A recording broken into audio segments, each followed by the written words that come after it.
Welcome back, ladies and gentlemen, to We Bombastic Few. I'm your host and your main host, as always, Lindsay. Starting off, uh, no likes, no subscribers, no followers. Where you guys at?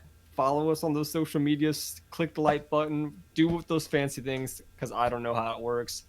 But our social media expert manager person is kind of yelling at us. So you should do that.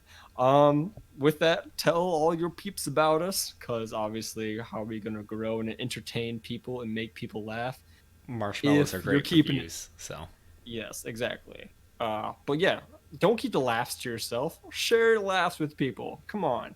And then, obviously, with me, I also have two very, very dear enemies. Brent. what up? I'm here. I turned my heat off again. You're welcome, America. It's cold.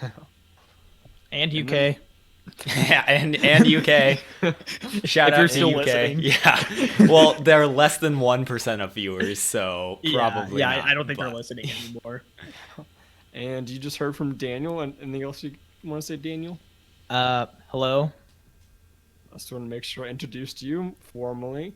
Well, I just wanted to make sure I said hello. Okay, yeah, that's fair. Also, shout out to Brent's mom Brent's Shout out to mom, for being our Mom. number one fan. big number one fan. Until I deem otherwise. You always which put I that do not. clause at the end. But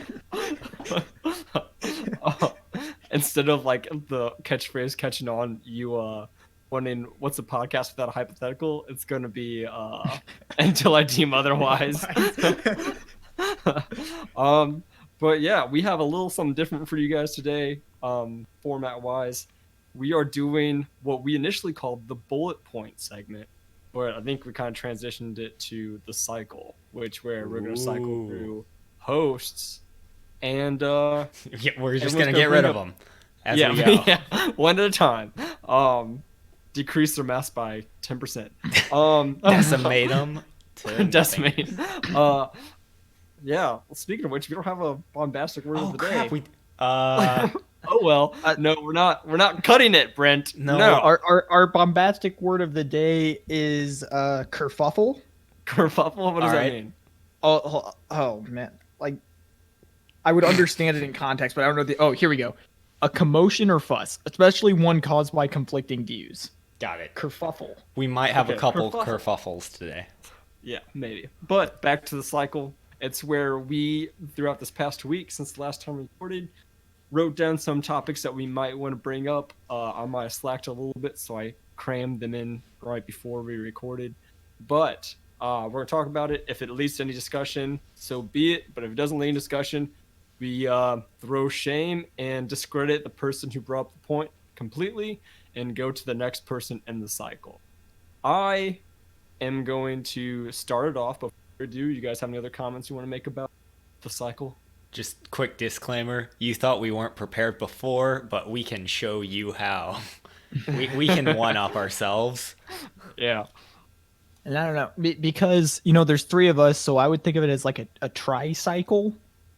But A tricycle. But pronounced tricycle. but then there's step 4, which is repeat steps 1 through 3 here in our little note sheet. The So, quadsicle. It's got to be a proper algorithm. like The qualgorithm. That's what it's called. Isn't that an automobile at that point? No, it's the qualgorithm. That's what this is going to be called from now on. All right. Well, I've got the first point, like I said. Interesting like thing I we found. said. What? Like we said.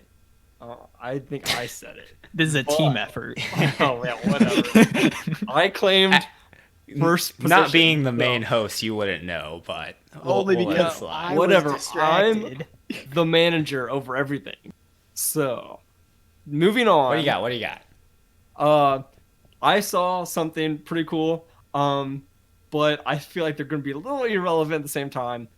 Bose has some sunglasses that don't cover your ear, don't go in your ear at all, but they play music and you can hear them, and you can also answer or make calls.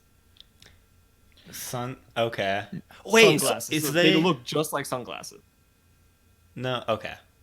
Because I Like- know Amazon just came out with Alexa or normal glasses. So Like, is there like an earpiece that comes off the end of No, the no, no. It frame? just plays through your bone. You can hear through it next to your ear. Oh, okay. Like literally nothing appearance wise. All it is sunglasses. Nothing dangling from it. There's a few buttons on it, I believe. I haven't seen clear pictures of it, but it can answer and make phone calls. Now this is really useful because it's fine having earbuds in and it's fine having glasses on, but having both weighing down my ear is just far too cumbersome. Uh-huh. Like what I'm thinking is like these got to be a few $100 probably, right? But will you ever use? You're only going to use them when you're walking around outside, unless you're one of those like super macho guys sitting inside with your sunglasses. Or Arnold Schwarzenegger. That kind of raises an interesting point because things are like so ridiculously overpriced just for being a new thing or a commodity. Mm-hmm. Like $200-300 for speakers and a glasses frame. Yeah. I mean, like for sure, like it's a big name brand, and two, I think it's a really cool idea. It is a cool idea. So people would pay for that, but yeah, exactly. Realistically thinking about it, though, will I use it more than ever so often? No. I mean, exactly. I don't even like sunglasses to begin with, so. I mean, and like, what advantage does this have to me over earbuds? Why am I paying a lot of money for this? So what I heard was that apparently, like, since your ears aren't covered or have something playing directly into it, it kind of is nice to, you're more aware of your surroundings, having your other ear functions able to function fully. You got a free ear orifice. I mean, who doesn't want a free ear orifice? I don't know how often I want to both listen to music and be aware of my surroundings. Yeah, typically when I listen to music, like I'm zoning out things. Yeah. So for me, this isn't something I would buy. Maybe if you like to take walks and if it was a also reasonable want to- price, I'd be yeah. interested because I don't mind sunglasses. My nose is too big to fit sunglasses properly, so I'd go back and forth. But I would like it. Would I spend a lot of money on it? No. I'm not gonna get it. Period. Yeah, I mean, sunglasses are such a pain to wear since I already have glasses. Yeah. But True. so that's my thing. So, oh, that was your I- entire bullet. All right, moving on. No, Brent. All My right. thing is this is something that my roommate likes to talk about a lot. Is the board game renaissance, as he dubs it. And Board game renaissance. so, like a lot, everyone has played some kind of board game, or most people have played some kind of board game, and it's fun. Everyone knows the classics like Monopoly, Clue, whatever. Sure. But recently, over the last like 9 or 10 years or so, starting around maybe when Catan first came out, Catan was like one of the earlier games of the board game renaissance, quote unquote. Games have been like getting more complex, and there are a lot more new ideas. And the board games that are coming out now are like really, really cool, and they're very different. And there's a lot of moving pieces, but like the ones that are very good are just intuitive and easy to understand, despite all the good things. Yeah. What are your thoughts on that? Do you think it's appropriate to call it the board game renaissance? Has it always? I feel like it's more card games than board games, and it's specifically like I would say after like Cards Against Humanity got big, and then because it's like I haven't been to a college like get together with friends where someone hasn't suggested some form of a card game, and so See, like Cards Against Humanity to me is like you're not humorous, so it's an easy pass at creating humor indirectly. Like no one's entertaining you. So It depends what you define as a card game, because more often than not, I feel board games are integrating cards into their play. sure. Not like a deck, not like the standard 52 card deck of cards, but like so more. But general like trend, Monopoly table has game. cards, but that's definitely not a card game. sure, okay. So like if you've played Dominion or Yes, Avalon, that's a card those game. Those Okay, are card table games. Table games. Table games, sure. So I would kind of categorize that all under board games in my mind. Okay. Card games and board games. I think to an extent I would too, but obviously like there's some truth to what Brent's saying. Like a lot of games are integrating different sets of cards more so than like the classic, like you unfold the cardboard board of the game and then you play on top of it. It's not as much as that as it used to be. Yeah. Well, sure, but it's still the original point stands that board games or card games or however you want to classify them, they're becoming more you, Used. do you guys know where I'm going with this? Yeah, Influential. Yeah. they're becoming more different. Yeah. Becoming more different. I couldn't agree more. All right. Well, so yeah, I'll buy that coming back. Anyway, that's old news now. So This next point time. yeah, it's my point. So basically, all my bullet points are hypotheticals that wouldn't fit into an entire hypothetical. And so, because what's a podcast without a hypothetical? That's right. We're keeping it real. So I'm gonna give you a Lamborghini, but Until I deem otherwise. but in order for you to receive this Lamborghini, you have to live in it for 6 months. Are you gonna?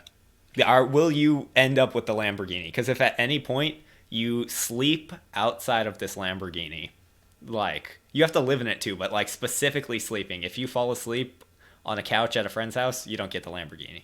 Dang. Well, personally, like I'm not super tied to like wanting a really nice car. I've got the money to buy. Well, a you car. can sell the car. Like the point is, you either have a super nice car or a whole lot of money. So you just gotta live in I'm not like tied a to decently it. small car. Yeah, I I'd be tempted to try, for sure. I would at least try. Would my motivation to die out? Most probably. It depends how well I can fall asleep in the car. Can I also drive the Lamborghini during Yes. the 6-month period? You can. Okay. I mean, yeah. I mean that you can make it pretty cozy. You just kind of kick it back, sleep in it, have some pillows or whatever. But can you imagine just like passing by someone who's just sleeping in their Lamborghini at all times? It's like they don't have a shower, they don't have like a kitchen. You gotta Well, get no, fast food everywhere. You didn't say I couldn't have an apartment. You said I had to sleep in a Lamborghini for 6 months. Yeah, at minimum, you have to sleep in it, but you also have to like you have to live out of it. You can't like have an apartment and then just go sleep in the Lamborghini. But I'm saying like you're allowed to like go to the Rexplex and take a shower. If you get what I mean. So I can't have a place. No, your place is the Lamborghini. You can, but you can't stay there. Like you're literally. Like, You could have a dwelling within storage vehicle. shed or something, but like Because like the thing is like you can't even recline in a Lambo. There's not a chance to recline that far. Exactly. So it's not even like, okay, I'm gonna prop back my seat a little bit, get a good night's rest possibly. No, it's like I don't want to say it's as bad as like an airplane seat, but you're not gonna get all the way back like a normal car. So I could just have my Lambo. I Yep. could go shower at the YMCA, Yep. Yep. pay to store my stuff somewhere, Yep. and just work in the meantime Yes, but you have to do that for 6 months. for 6 months, and then I can sell my car for well over a typical yearly wage. Yes, correct. I could do it. I believe in myself. I'll hit up that YMCA. Like, I'll sleep in whatever. I'd sleep on the hood if I had to for 6 months. I could do You it. just drive somewhere there's decent weather and no one's around. Yeah, you could probably get a decent night's rest if you lay on top of it. I didn't think about that. Exactly. My only thing is like you'd want to be careful living out of it because you don't want to damage it that much, assuming you want to sell it. Is the caveat. true. But I mean, the other thing is, I mean, if I get used to driving a Lambo, I mean, it'd be hard to not drive a Lambo. it would. It really would. That's true. Okay, but think about this. Say you're driving around living in a Lambo and a girl sees you, is kind of interested into you. Bringing to my next point, what do you guys think about girls asking guys out? Sure. No problem with it. Yeah. No problem with it? It saves I feel me a lot of trouble. Yeah. I feel like at least girls, like it takes a lot more for them to ask a guy out. And I feel like What do you mean by more? like For them. more like it takes them a lot more drive to do it, a lot more dedication versus like I don't know. I feel like on the other side of the coin, I feel like guys might be almost insulted that they didn't go that route. I don't know. I feel like I've heard other opinions about it. Well, If you guys don't have a different opinion about it, then So kind of what I was talking to someone recently about this, and kind of the opinion we've gathered for like all the guys we talked to is everyone we associate with would be really okay if a girl asks us, like, we have no problem with that. In fact, like, it makes our lives easier. But on the flip side, like, we also know a lot of girls who also think it's good for girls to ask guys out if they want to, but I don't know any girls that have.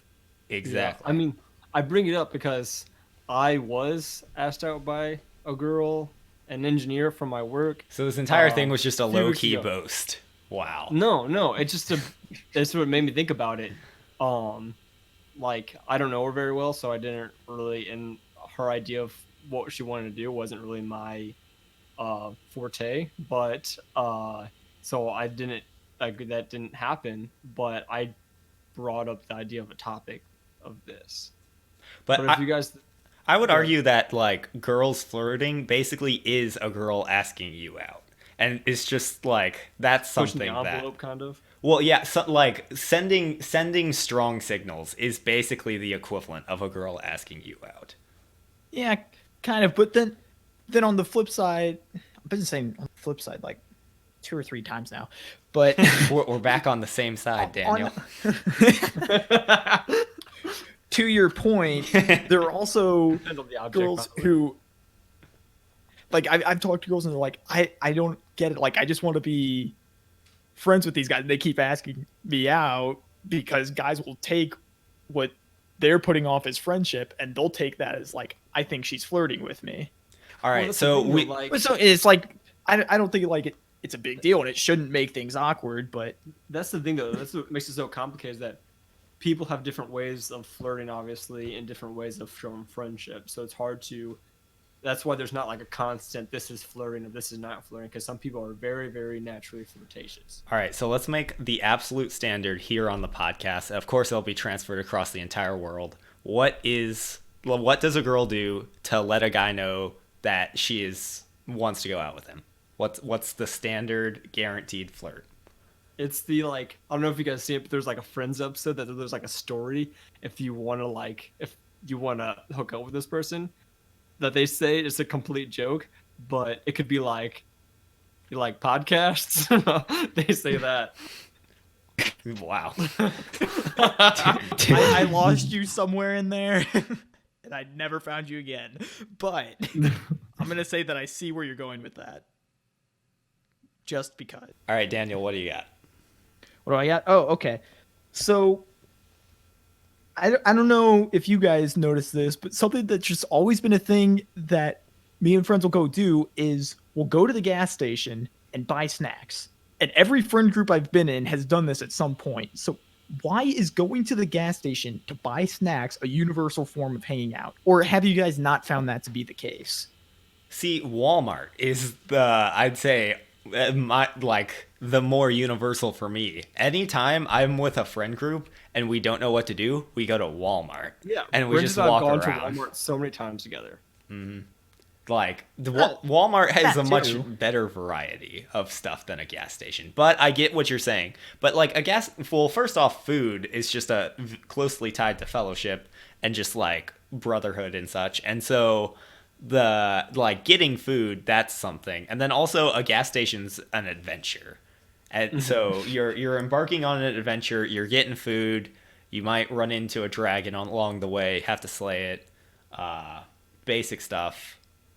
Yeah. So for me, like, I separate uh like Brent was saying, like getting food and going to the gas station or slash Walmart. I feel like getting food is more of like a, for me at least, is a kind of like, this is a good chance to be able to talk and just do this thing individually. But if I go and it's like, hey, let's go to Walmart, for me, that is, I'm looking for inspiration of what we should do, or we could have fun just goofing around in Walmart. It's two different things from me. Same thing with the gas station. I relate that more so with the Walmart side of it. Whereas like, if I don't know what we're gonna do and no one else has any ideas, we're gonna go to Walmart, see if that sparks any creativity or ideas, and if we want to buy stuff, so be it. Actually, I think you're right about that. 'Cause when I think back different times, it's always like, what do we do? It's like, well, we can bide our time. We'll go to the gas station. We'll figure something out. Exactly. Yep. And then like even recently, like over the last few years of college, it's been like, hey, let's go to the gas station. We'll get something, and then we're gonna be super productive tonight. Exactly. Not once. It's a good break, good stuff. You can picture it easily, which is a perfect segue into the next thing I have to talk about. Have you guys ever heard of a medical condition called aphantasia? No idea. No, but I really thought you were going to talk about segues. No. So aphantasia is there's a couple different ways to describe it, but basically it's when you have no mind's eye or you are unable to picture things in your head. What do you think about that? That's Unable to hard for picture me to things. imagine because I have a very vivid imagination. Exactly. But So, I was, I could be lost daydreaming, and then when I go back and I'm thinking about it, like sometimes I'll have created this scape in my head that feels as real as reality. Dang, I can't picture that. But I'm probably very in the middle. Like, I'm not very creative, but I'm also don't have this. Like, I'm in the middle where I can picture things obviously, but I can't like go as far as diabetes Dan over here. But that is still hard to like even imagine. Well, like, but not able to picture things. here's what I was thinking about. I was like, man, that would suck if you can't picture things. But I was like, how would you really know if you can't picture things? And I began to think, do I have this condition? And I was trying to think, is like, how could I prove that, like, because sure, I can picture stuff in my mind, but what if that's not what everyone else is able to do? What if everyone else is able to, like, perfectly create a picture? And my just like memory of it's like, oh, like that looked something like that. What if like that is the condition? Like, what if like Well, it's like the but age-old if- discussion of, does everyone perceive color the same way? It's like you Ah, can't really know. It might be a if- qualia, sure. Well, I think a surefire way to prove is, can you see things in your dreams? That's Well, a, you don't That see would things that would in be your your mind creating images. I haven't done much research on this, but I don't know if they or like how dreaming works for them. Yeah, I'm But trying.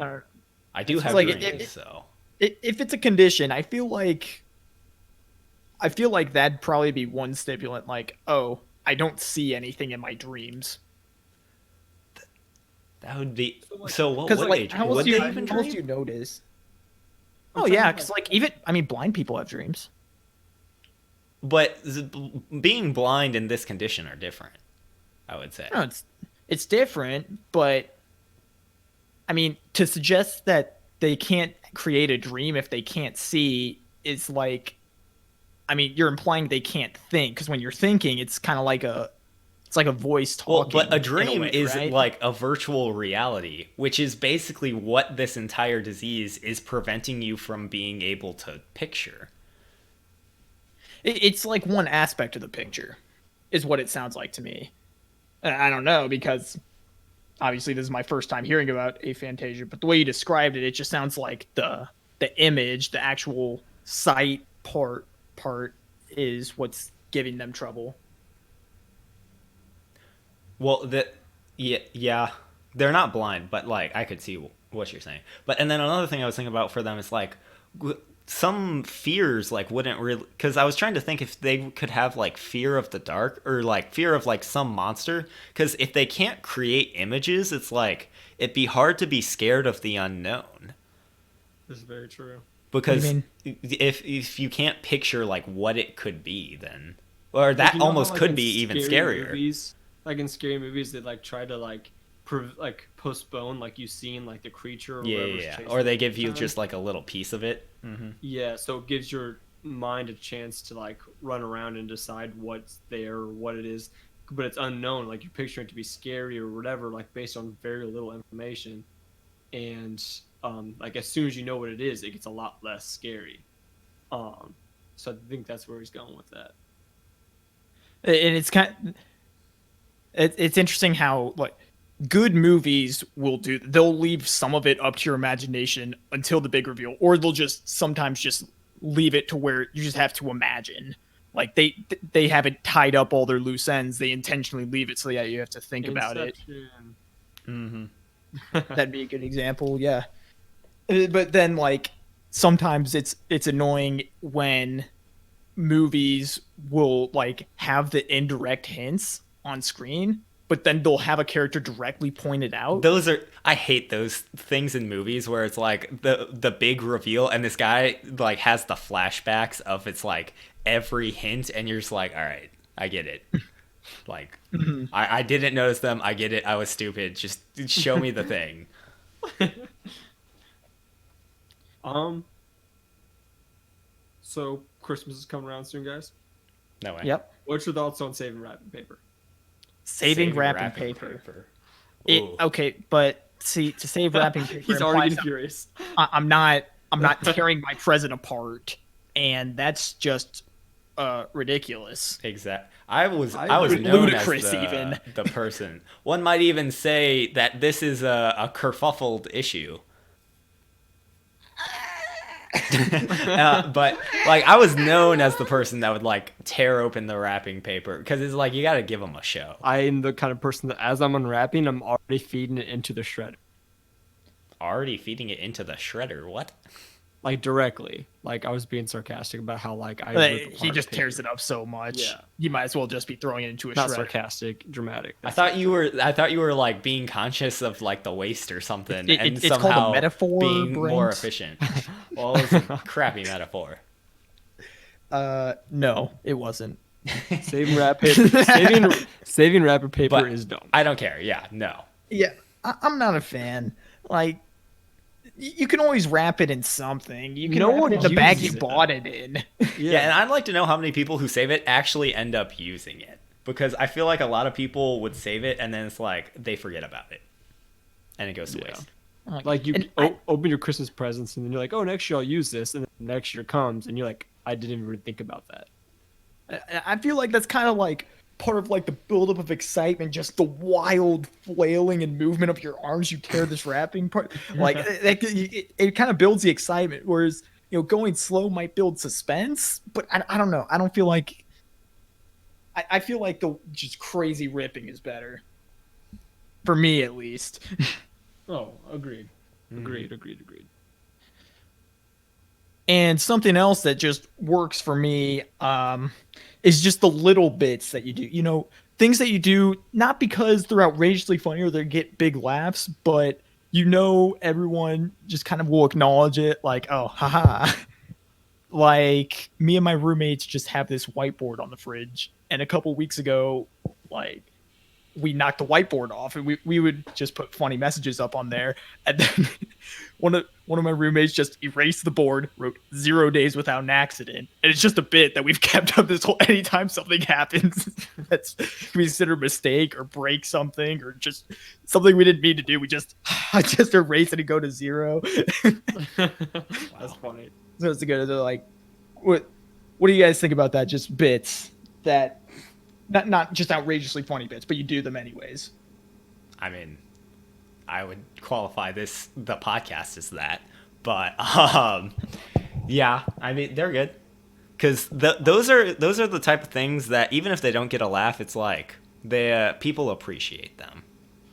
Oh, for sure. It's like it doesn't like strengthen a bond necessarily. Like in a way it kind of does, but like it kind of creates an environment of familiarity with each other. Exactly, because it's like if you're not close, that's almost like the definition of, or the qualification for close friends is when you do stuff like that. For sure. Yeah, and I'm gonna steal this next point or this turn, Brent, if you don't mind, because it ties in way too well with Daniel's thing. A bit that I'm doing at work right now is that I've been at my job for 9 months now, and the people I work with directly are been there for like 2 years and 3 years. Like there's like 4 or 5 people, and the guy who's been there for 3 years, he gets a little like easily frustrated about things, and one of us is about to get promoted to pretty much our lead, pretty much who distributes work and does like all like the technicalities and stuff to make sure that we have work to do.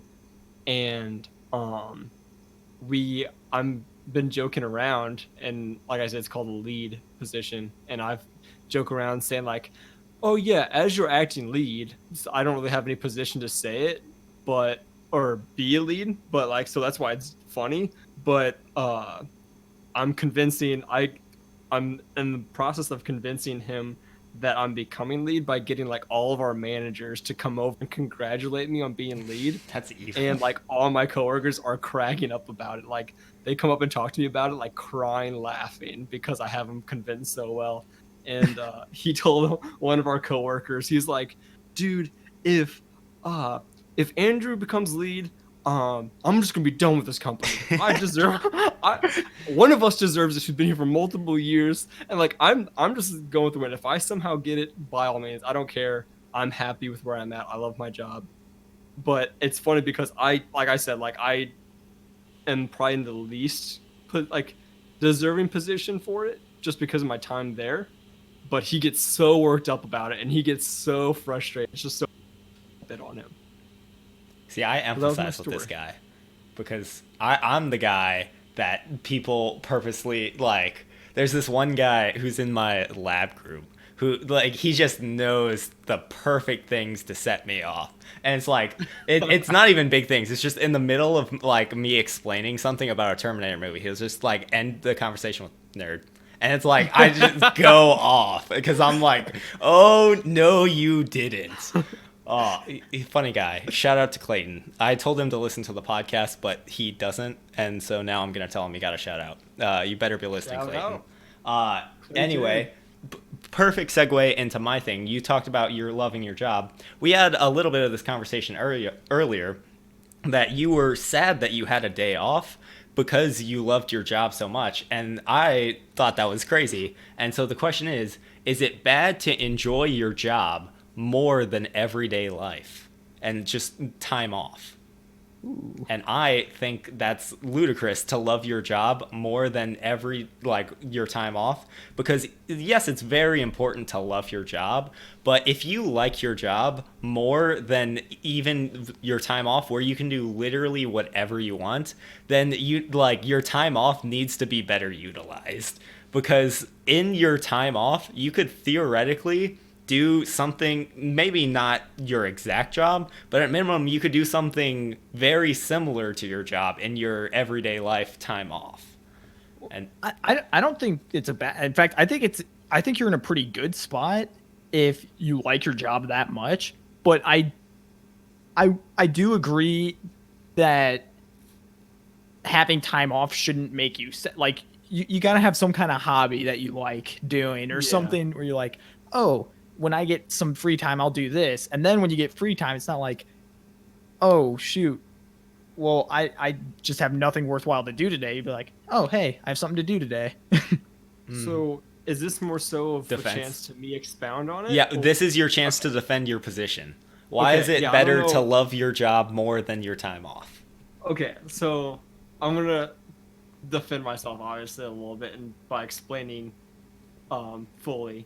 So most of my life I don't keep anything kind of constant. I don't have a routine of any kind. So having that, like the very few constants I have, work is one of them, and I enjoy having that constant. like even working a little overtime kind of messes with that a little bit. It's very, very strange. But that's smaller. Bigger picture wise is that I know that I'm getting a week, a little more than a week off coming up because of Christmas time, paid vacation.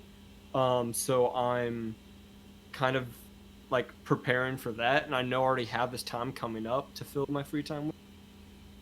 So and one that was unexpected, kind of uh, threw a wrench in the mix a little bit, I guess. And also it helps me focus a lot because I work with my hands more so than like a desk job.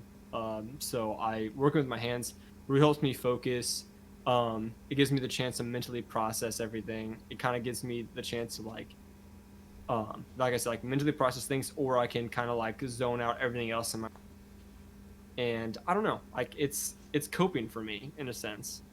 So I really, really like it. And with like you guys being off at college and stuff, and I'm still at home, working full-time job, like I don't have the ability to like hang out with friends, because all my peers are like having full classes or away. So I don't get the chance to like go do things with friends as much. But I thoroughly enjoy the people that I work with.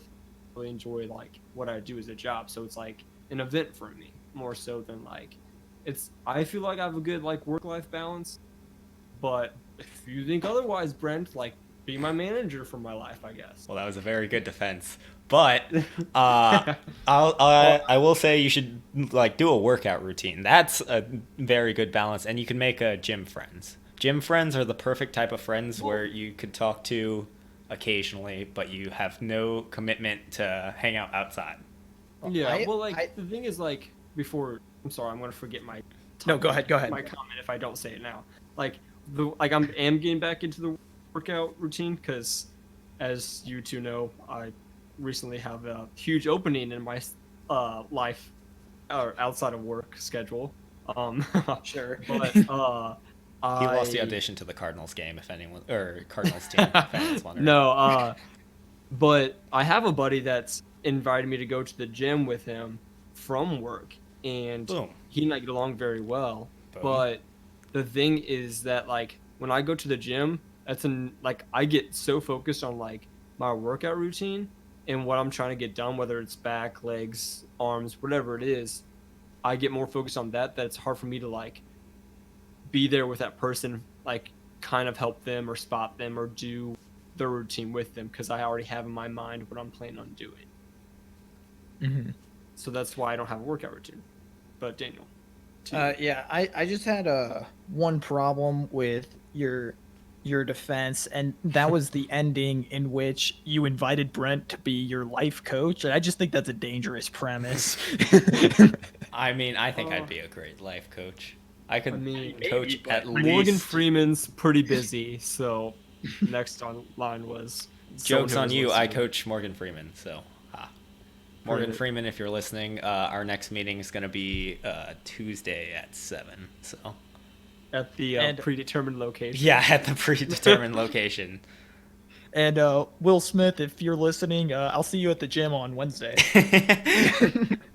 Dude, I'd go to. That would be so much fun. Do you think I could be a personal trainer for Will Smith? Probably, right? If Yeah, you add knew it what to your you were resume. doing. I thought you already were. Do I you? thought already got that done. I mean, credentials, ran a half marathon, run a mildly successful podcast. I mean, as far as I know, those are the Mildly only. successful is a bit of a stretch. I mean, I think it is. I don't know. But next. It's done what we wanted, so I guess you could consider that a success. Yeah. All right, Next. I think we have Who's time next? for Is that- one more cycle. So Okay. Was that Brent's thing or Lindsay's thing? Who's going? that was. it was technically mine. So we'll just start with Lindsay. I think. But I also like jumped before him, so I- if you guys yeah. want to skip me. I mean, if you got something, you go, or I can go. Yeah. I don't care. Okay. Create your ideal snack or trail mix. What would it be? Well, Like it could be 2 things, it could be 10 things, whatever. But what's your ideal snack mix? I'm gonna go ahead and cross one of the things off my list because I think it can kind of warp in with this one. I would just create a conglomerate of sour candies, Ooh, I got a story about warheads, this. sour sweethearts, Assumedly, the trail mix you're like hiking or something, Sour Patch No, Kids. or you're taking it too traveling. literal. Well, but it's just trail like a mix, I only have trail mix when I'm traveling and need like protein or something. I said snack or trail mix. All right, fine. But I discussed this a little bit earlier, but I don't like most foods I don't like combining. I'd rather just have a straight thing of each individual food. And so for me, my ideal little snack mix would be like just straight strawberries or straight Snickers bars. Like I don't want a mix of something. Just give me That makes something. Because like if you absolutely wanted to try a mix of something, you can because you have the individuals. Exactly. But You were even pretty then, I eager still- to mix milk with your Carolina Reaper in high school, so Wow. me too. Throwback. One of my favorite things was like Anthony, one of our previous guests. He and I, freshman year of high school, during finals week, we made what we called sour salad, and it was Sour Patch Kids watermelon, Trolley gummy worms, and some other just random sour snacks. And we put it in this huge like Ziploc gallon bag, and we just mixed it up. And then we like distributed it like half and half, and then we like took it to like our finals the next day. Like ate it throughout the day. That was probably like one of my favorite. Like that's the story that made me think about this. But my favorite is there is actually massively distributed, but one of my favorites is it was like the Cheez-Its one. The Cheez-Its is actually, I think it's called Snack Mix, but it has like Cheez-Its, pretzels, caramel corn, Ugh. and like M&Ms or something like that. See- and it's see- really good. Oh man, I'm not a fan of the Cheez-It snack mix. Like, Really? yeah, There's like two of them. There's two. most of the like mixed food things that I've found like packaged, I think trail mixes are the only ones that I've liked out of those, and usually those are too salty. Yeah. But I don't know. I like mixing food, but it's kind of interesting, like to this point, and kind of what Brent said, because like just because two foods are good separate doesn't mean they'll be good together. Yeah. But also that sometimes foods just mix together really well and create a unique flavor that's very different from both of its parts. Yeah. Like hot dogs and milk. Not what I had in mind, but It's a great snack. Which brings Hot us dog is perfectly Daniel. into my next point. Did you just go skip Daniel? Well, he said he would combine his. No, he scratched one off because it kind of combines. yeah, Gosh, no, dang the it. one I scratched off was just talking about. I was just gonna talk about sour candies. I like sour candies a lot. But that was a perfect segue into mine, which you stole Go, yours. go for it. Go So for it, Brent. obviously, it's a perfect I'll segue just not to The Devil Goes Down to Georgia, okay. the song, which I don't know if you've heard it, but so the devil went down to Georgia because he was looking for a soul to steal. You see, he was in a bind because he was way behind, so he was looking to make a deal.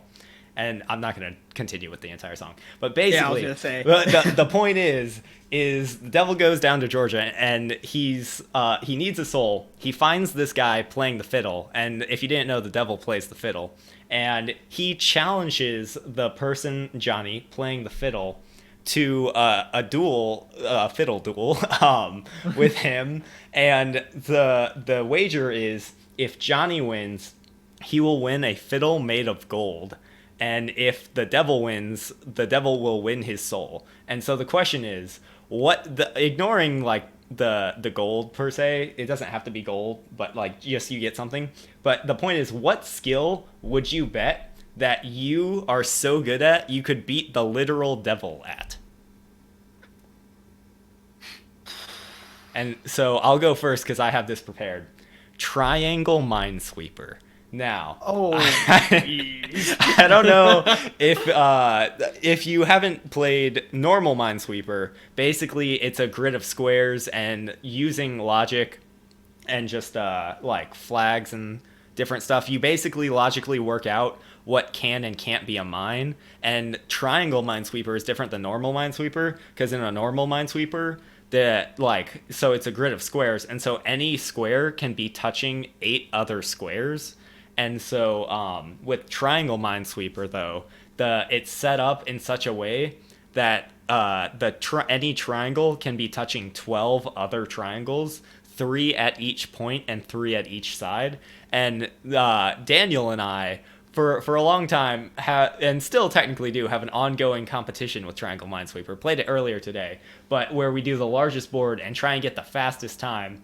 And when you first do it, it takes you a solid 20 minutes to First off, it took us a long time to even solve it. But then once we solved it, it was like 20 minutes. But we have since, through competition, whittled it down to an average of 5 to sub 5 minute times. And so, yeah, I hold the record of 3:55. Yes, so. My fastest time was 4:18. Which that's pretty substantial, actually. It's freaking amazing. This man just took way too many drugs before playing whatever game, unholy speed. He must have had some mouse that could click 5 times at once. Point is, Triangle Minesweeper, I could beat the devil at it. What do you guys think? Well, shoot, since I could beat you at Triangle Minesweeper... No, you don't get to use it. You don't get to use it.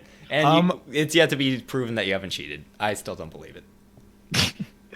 Well, then I guess I would go with Not Tetris, another game me and Brent have competed in.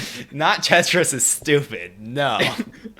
Well, you see, because Brent, freshman year of college, just sent me a link, and he's like, hey, you should check out this game. Because we had used to compete at Tetris, and Brent actually is better than me at Tetris. You're dang right I am. He passed my high score by a lot. But he showed me this game, Not Tetris, where the blocks are all affected by real physics, and they can be twisted any way. And they can also be affected by physics after they've been set. So when they rotate, instead of rotating 90 degrees, it's like a continual arc, and you have 2 buttons to press it, which changes how they rotate. And when you stop pressing the button, they continue to rotate because they keep angular momentum.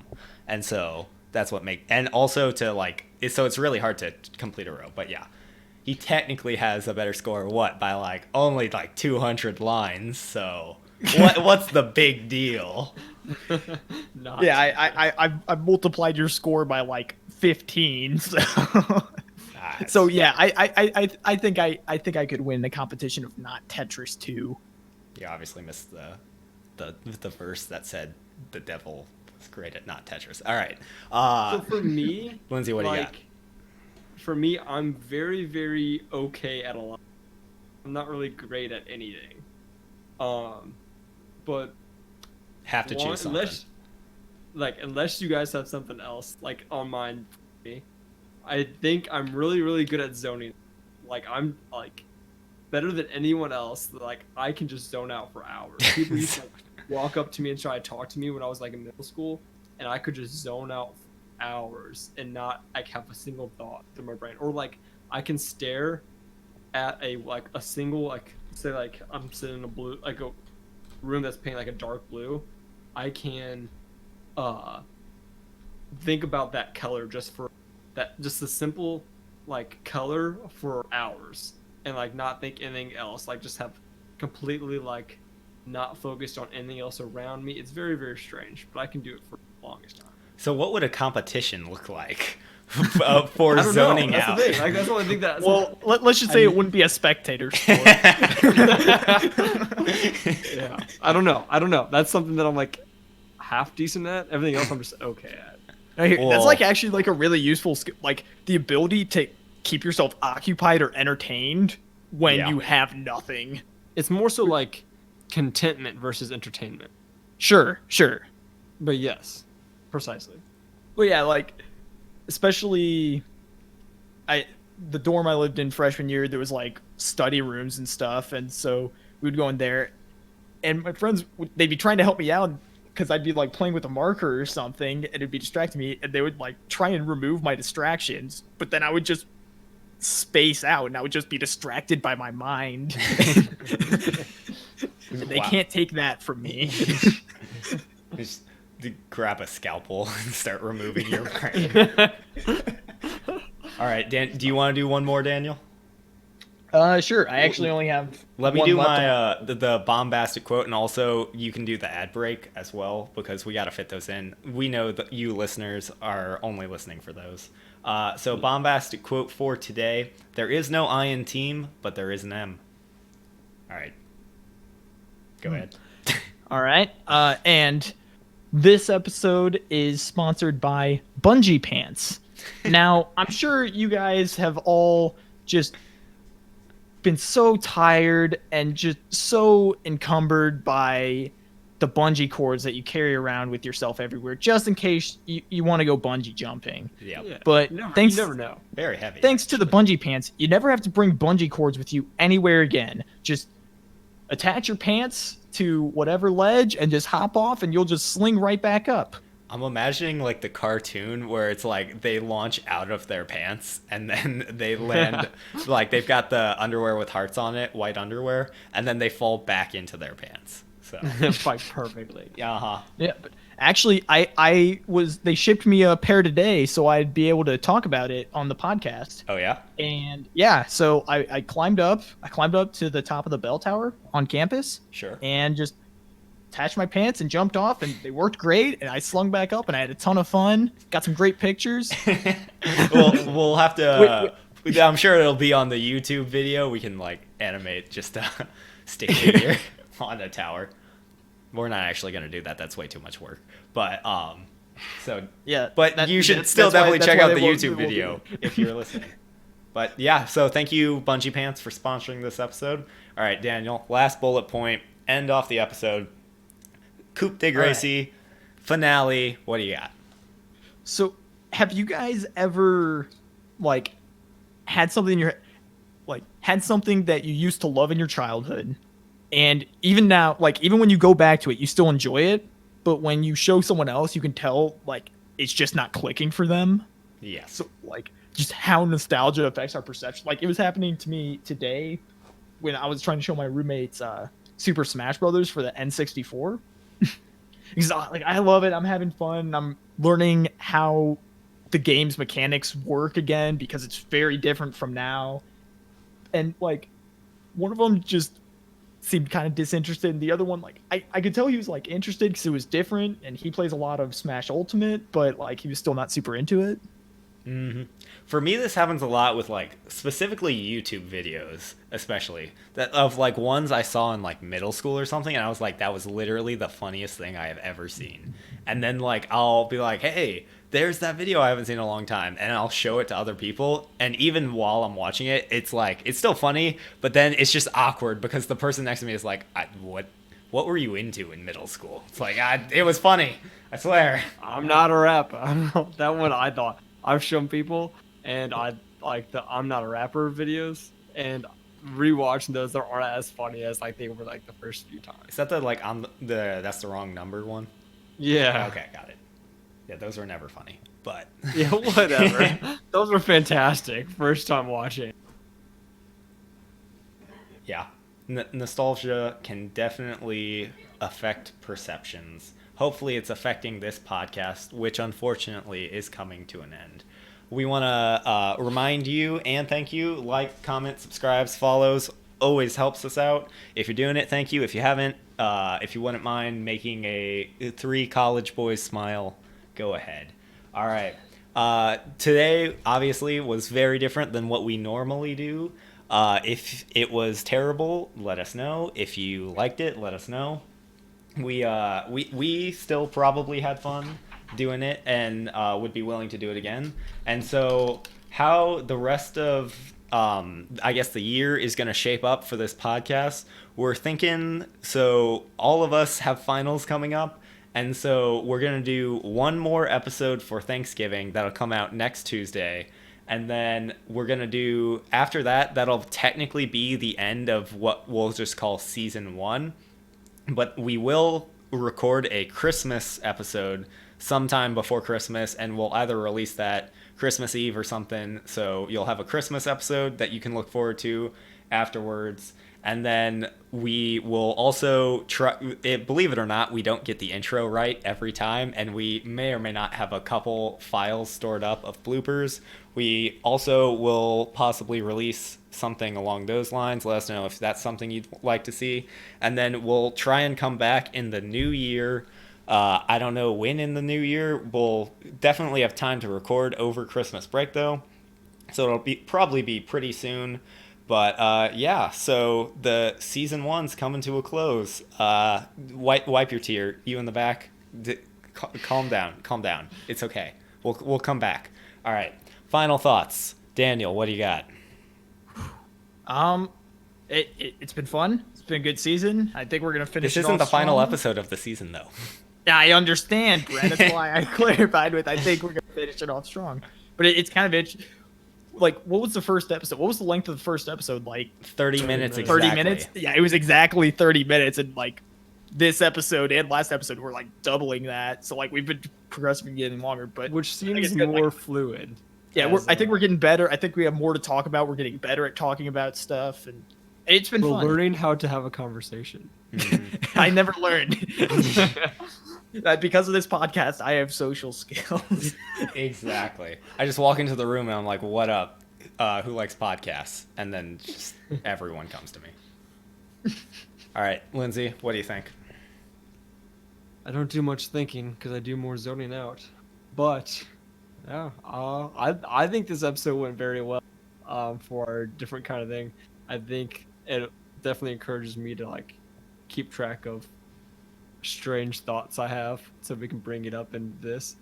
But aside from that, yeah, I think we're learning a lot throughout the podcast. So hopefully this Thanksgiving episode is a lot of fun as we plan it to be. And Christmas special, it definitely has something special, more so chaotic, planned for that agenda. So I'm excited to see how that goes. Wow. I didn't know if we could get the line or get the word from corporate if we were allowed to tease the Christmas special yet. Manager just clarified it. Okay, good stuff. And the Thanksgiving episode, backed by popular demand, Thanksgiving song. It'll be there. Tune in. You won't want to miss it. All right, and There might be stuffing. Definitely not stuffing. We can talk about that in the podcast, but stuffing's disgusting. Most of the time, I think I agree with you. Sometimes stuffing's pretty good, but this is Thanksgiving episode conversation. Yeah. No, we'll just start a new segment. Hey, let's just start a new segment. This is a double feature. Podcast 11.5. What do you guys think about stuffing? No, it's funny because like just for the viewers, every time we're getting ready to record and we're kind of joking around, we're kind of warming up, having conversation, having fun, and someone will say something funny, and the other two will be like, "Shh, quiet, save it for the podcast." So it's like a little quote we have, like a little like bit, a smaller bit that we do with each other. Anytime someone says something, save it for the podcast, save it for the podcast. Enjoyable.